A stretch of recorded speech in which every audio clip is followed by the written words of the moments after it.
Next, stem 7.2 stem. In your book page number 54, 7.2 topic stem. The stem helps them water and minerals to go to leaves. To go to leaves and other plant parts attached to the stem through the narrow tubes inside them. Through the narrow tubes inside the stems. Stem bears leaves, branches, buds, flowers and fruits. Okay, next we will go to discussed about the activity. Activity 2. Activity 2. All of you listen. Pour water to fill 1/3 of glass. Pour water 1/3 of glass. Add a few drop of red ink to the water. Add a few drop of red ink to the water. Cut the base of the stem of the herb and put in the glass as shown in picture 7.5. In your book 7.6. Okay, 7.6. In your book page number 55. See the picture 7.6. Stem in a glass with colored water. Okay. What does the stem do? Listen. Do any of the pots, listen, do any of the pots of the herb appear to have to color? If yes, how do you think the color reached there? Okay. Listen. Listen students. See the picture 7.6. Stem in a glass with colored water. Do any of the parts of the herb appear to have red color? If yes, how do you think the color reached there? You can cut the stem across and look for the red color inside the stem. The picture 7.6. Okay. Listen, from this activity, we see that the stem helps in upward movement of water. From this activity, we see that water moves up the stem. In other words, stem conduct water. Stem conduct the water. Just like the red ink, minerals dissolved in water also move up in the stem along with water. The water and minerals go to leaves and other plant parts attached to the stem. Okay, the water and minerals go to leaves and other plant parts attached to the stem through narrow tubes inside the stem. Can you understand? Okay. Next, leaves. Next topic, leaves. Listen. Next topic, leaves. Leaf is an organ of a plant. Leaf is an organ of a plant. The part of leaf by which it is attached to the stem is called petiole. Listen. Are all the leaves of same size, shape and color? How are leaves attached to the stem? How are leaves attached to the stem? A leaf is an organ of a plant. The part of leaf by which it is attached to the stem is called petiole. Underline the word. Petiole. Underline the word. What is petiole? The 2-mark answer. How are leaves attached to the stem? The answer is the part of a leaf by which it is attached to the stem is called petiole. Okay. Next. Lamina. What is lamina? The broad green part of the leaf is called lamina. The broad green part of the leaf is called lamina. Okay. The lines on the leaf are called veins. See the picture in your book 7.8. The lines on the leaf are called veins and thick vein in the middle. Thick vein in the middle is called midrib. The design made by veins in a leaf is called the leaf venation. Okay. Listen. What is petiole? Then what is lamina? What is midrib? 3 2 marks here. Okay. What is petiole? The part of a leaf by which it is attached to the stem is called petiole. What is lamina? The broad green part of the leaf is called lamina. What is midrib? The lines on the leaf are called veins. And thick vein in the middle is called the midrib. Okay. All of you see the picture 7.8. Page number 55. Lamina, stem, petiole. Then the center vein is midrib. Can you understand? Underline the word. Next, listen, activity 3. Okay. Look at the leaf of plants around. You draw them in your notebook. Are all leaves same in size, shape and color? How are they attached to the stem? Listen. The part of the leaf by which it is attached to the stem is called petiole. Underline the word. Underline in your book. The broad green part of the leaf is called lamina. Can you identify these parts of the leaf in plants around you? Do all the leaves have petiole? Next, let us get to know leaf better by taking its impression. Okay, next activity. We will go to discuss about activity 3. Okay, listen. Put a leaf under a white sheet of paper or a sheet in your notebook. Hold it in place as shown in figure 7.9. See your book. Taking an impression of a leaf. Okay. Hold your pencil tip sideways. Hold your pencil tip sideways and rub it on the portion of the paper having the leaf below it. Did you get an impression with some lines in it?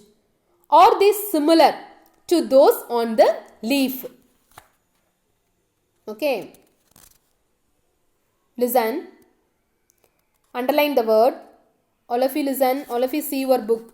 Leaf venation, reticulate and parallel. Okay. All of you see your book. Underline the word. These lines on the leaf are called veins. Underline the word.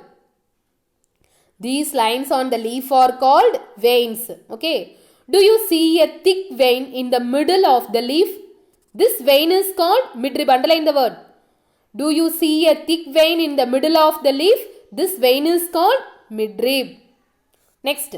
The design made up veins in a leaf is called leaf venation. Underline the word. Leaf venation. Underline the word. If this design is net-like on both sides of midrib, the venation is reticulate. The picture 7.10. See your book. Leaf venation, reticulate. Picture B. Reticulate, leaf venation. Leaf venation. A. Reticulate. Picture B. Parallel. Okay. Can you understand? Okay. The venation is reticulate. Picture 7.10. Page number 56. See the picture. In the leaves of grass, you might have seen that the veins are parallel to one another. This is parallel venation. This is parallel venation. Next, observe the venation. Observe the venation in as many leaves as you can without removing them from the plant. Can you understand? Draw the pattern and write names of some plants having reticulate and parallel venation. Can you understand, students? Observe the venation. Venations means what? The vein. Okay. Observe the venations in as many leaves as you can without removing them from the plant. Draw the pattern and write names of some plants having reticulate and parallel venation. Can you understand? Okay. Next, activity 4. Activity 4. We will recure a herb to transport polythene bags and some string. Do this activity during daytime on a Sunday. During daytime on a Sunday. Sunday means sunlight. Okay. Okay. Daytime. Use a healthy, well-watered plant that has been growing in the sun. For this activity, enclose a leafy branch of the plant in a polythene bag and tie up its mouth as shown in the picture 7.11. What does the leaf do? 7.11. Tie up mouth of the empty polythene bag and keep it also in the sun.